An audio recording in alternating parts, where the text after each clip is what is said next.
ஸ்ரீ குருப்யோ நமக. இன்றைய தினம் ஸ்ரீ மகா பெரியவா அருளிய தெய்வத்தின் குரல் முதல் பாகத்தில் உள்ள மாயை என்கிற அத்தியாயத்தை பார்க்கலாம். உலகத்தை மாயை என்று சொல்கிறீர்களே, இந்த உலகத்தில் இத்தனை காரியங்கள் கண்கூடாக நடந்து கொண்டிருக்கும் போது இதை எப்படி மாயை என்று சொல்லலாம் என்று கேட்கிறார்கள்.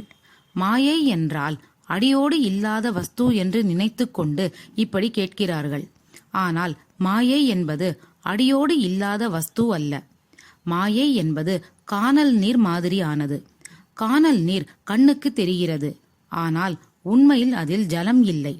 இதை குடித்து நாம் தாக சாந்தி செய்து கொள்ள முடியாது. கானல் நீர் உண்மையான ஜலம் இல்லை என்று அறிந்தவர்களுக்கும் கூட கானல் நீர் தெரியத்தான் செய்கிறது. அவ்விதமே உலகை மாயம் என உணர்ந்த ஞானிகளுக்கு கூட லோகம் தெரியத்தான் செய்கிறது. ஆனால் அது நிரந்தர சத்தியமல்ல என்று அவர்கள் அறிவார்கள். உலகம் என்பது அடியோடு இல்லாத வஸ்து அல்ல. ஞானம் வரும் வரையில் உள்ள தோற்றம் அது. கனவு காண்கிற வரையில் கனவு மெய்யாக இருந்து நாம் விழித்து கொண்ட பின் நசித்து போவது போல் நாம் அஞ்ஞானத்தில் தூங்கிக் கொண்டிருக்கிற வரையில் உலகம் மெய்யாக இருந்து நாம் ஞான நிலையில் விழித்து கொண்டவுடன் மறைந்து போகிறது.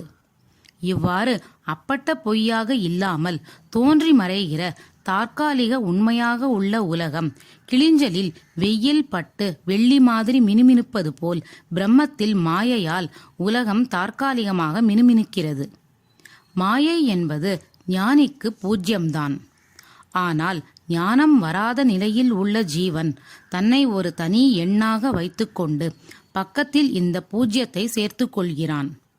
ஓர் இலக்கத்துக்கு பக்கத்தில் வருகிற பூஜ்யம் அதை 10, 20, 100, 1000 என்று ஆக்குவது போல் இந்த அஞ்ஞானிக்கு மாயையே பலவாக விரிந்து சத்திய வஸ்துக்களாக உலகமாக தோன்றுகிறது. ஞானியே உள்ளதை உள்ளபடி பார்க்கிறான். பிரம்மம் என்கிற வெளிச்சமே நமக்கு இருட்டாக இருக்கிறது. இருட்டான மாயைதான் நமக்கு வெளிச்சமாக தெரிகிறது. இது எப்படி முடியும் என்று கேட்கலாம்.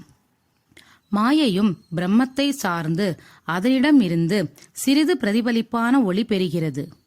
இந்த குறைந்த ஒளிதான் நம் குறைந்த அறிவுக்கு எட்டுகிறது. சுமாரான வெளிச்சத்தில்தான் புஸ்தகத்தின் கருப்பு எழுத்துகள் தெரியும்.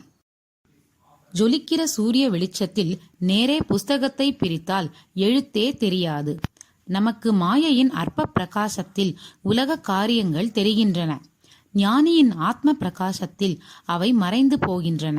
ஞானியின் பகல் நமக்கு இரவு என்பதன் அர்த்தம் இதுவே.